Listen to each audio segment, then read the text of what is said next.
So are you guys primarily film or television? Film. Film. Yeah. I started out with TV stuff. I still have an interest in it, but I'm focused on film right now. Mm-hmm.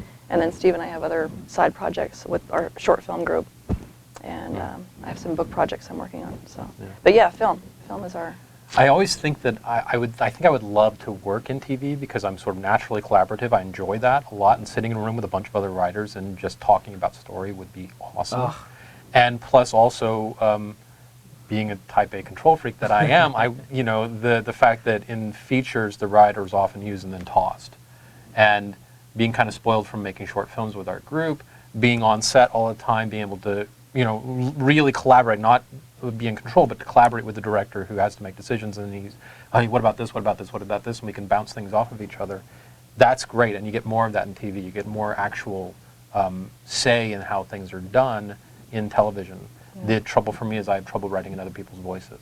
See, and I was really inspired by David E. Kelly when Ally McBeal was first out. And so that was one of the first scripts I wrote, because I wanted to see how well I could mimic those voices. And I liked the fact that I had just a few locations to work on within a confined environment. So that was a good testing ground for me to do that.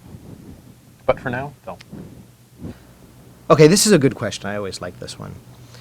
What are the kinds of things that you enjoy writing about? What I mean by that is genre, subject matter, character. What's the kind of things that you gravitate towards? I tend to write, it's odd because my most successful thing is Plant Life is not the stuff I normally write. Interesting. Yeah, I tend to write testosterone-y stuff, which is action, horror, comedy, thriller, that sort of stuff, boobs and explosions and that sort of thing. But hopefully, the thing that I enjoy the most is doing something that's solidly in a genre and yet is still a character study, which is tough to do. And I tend to mix genres quite a bit. Okay. Like I have one that's an action, horror, comedy, western. Action, horror, comedy, western. And to try to do all of the semiotics of those 4 different genres without contradicting each other and still having, all the other things that makes a story good is an interesting sort of mental puzzle to me. That's why I like doing this. Nice. As for me, I'm kind of two minds. I really gravitate toward both the big world blockbuster type stories like Braveheart, for example, but I'm also really into magical realism like Amelie. Those things delight me. Focus feature films, for example, has a lot of things that I realized, wow, it's like I like a lot of their stuff. It's on my shelf.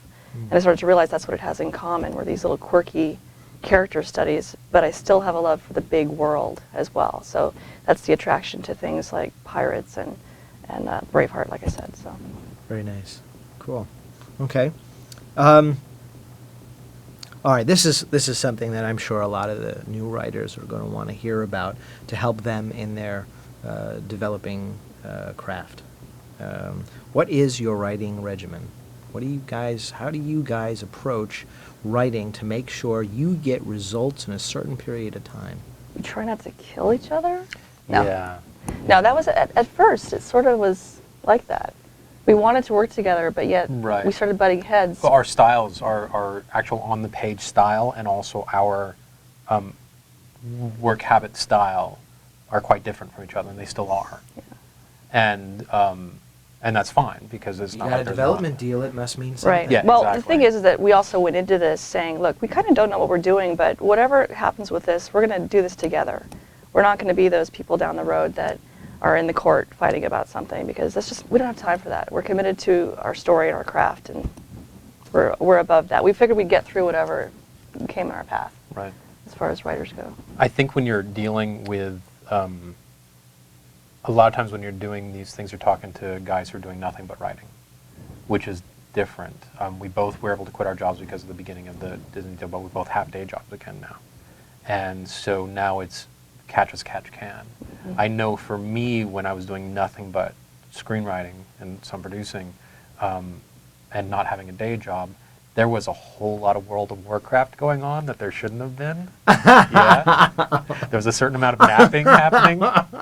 And in hindsight now, I think the first, however much time after you get that big break and you get to quit your day job, there's going to be this sort of mental vacation that happens, and you got to just deal with that. Post-traumatic stress disorder from that thing called the day job. Exactly. Yeah. Because I had been, since I was 9, I've had a job and another job, And so now, next time that happens, I think there's going to be more of a, hey, this is the writing time, this is not exactly the regimen. But for now, it's sort of cram in wherever I can.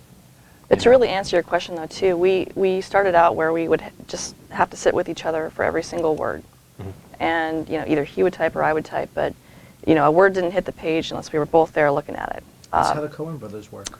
And we still do that off and on, but now we're to the point, especially with this particular story, where it's broken down into sequence, which is like each piece of it is sort of an overall idea of what's supposed to happen in that scene. And so what we do now is, this is a lot like what Terry Rossio and Ted Elliott do.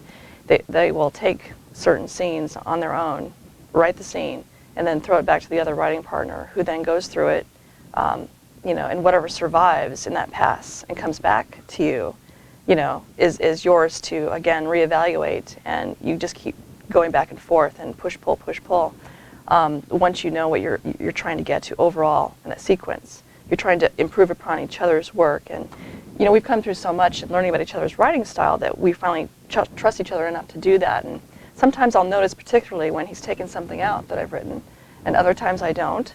Other times, I'm sure he notices everything I take out of his. He doesn't always complain that I do, but we both know what's going on there. So it's sort of the Wikipedia style of writing, where it's constantly being edited. But what's great about that is there's sort of this Darwinian process that only the really strong stuff survives. Cool. And something else might change literally 15 times, a line or a beat or a dramatic moment or something like that, where we're feeling free to, hey, okay, pull that out, plug this in, how does that work?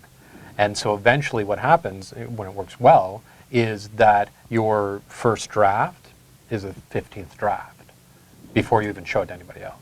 And that's the benefit of partner writing, and the benefit of doing this sort of, I'll take this sequence, you take that sequence, I'll take this one, and then we start throwing them back and forth. Especially when you have a whole bunch of sequences linked together, and then you start to see a flow, and then you really, that's nice, that's cool. You really have to know, what you're fighting for, which point, and why. Yeah, and why. I think the why is, you can definitely convince the other person involved if you really have a good reason, and they see that and they go, oh, now I see. Yeah, that's good stuff. Yeah, it's not enough for us to say to each other, well, I just like it. No, why? Yeah, and force you to articulate that thing. And that's tough for creative people a lot of times, to articulate why something is good. You just kind of know, but that doesn't make it, And especially if it's great training also, when you get to the point where you're dealing with development executives, you're dealing with directors, you're dealing with producers, being able to say, this is better than that, and this is why. Boom, boom, boom, boom, boom. Sometimes they'll still run right over you, but sometimes they'll go, that's a really good idea. This is why you don't have a singing monkey in the love scene. I'll tell you why. Boom, boom, boom. And sometimes they'll say, I love the singing monkey idea. Put it in. Yeah. Kids. We got Robin Williams and set up and everything to do the song. Exactly. Awesome.